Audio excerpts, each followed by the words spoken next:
علی رضی اللہ تعالیٰ عنہ کو آپ نے غمگین دیکھا.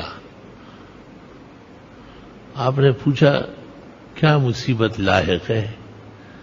اس نے کہا ایک تھوڑا ہی ہے، بہت ساری ہے. کہا تو ایک ہی کلمہ کافی ہے، بسم اللہ الرحمن الرحیم، لا حول ولا قوت الا باللہ العلی العظیم. فرمایا اے علی، یہ کلمہ کسی غم ہم صدمے کو نہیں چھوڑے گا. بسم اللہ الرحمن الرحیم، لا حول ولا قوت الا باللہ العلی العظیم.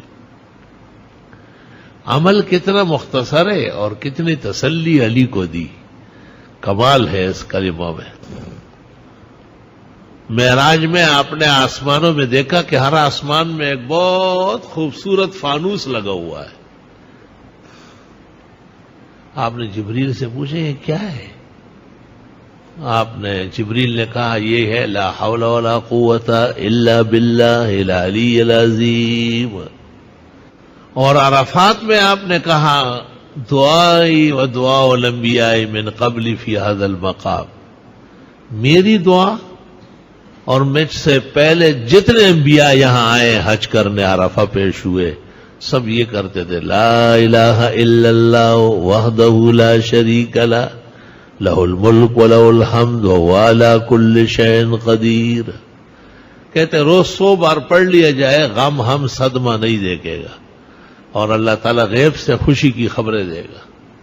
ہر روز کوئی نہ کوئی خوشگوار خبر سنے گا.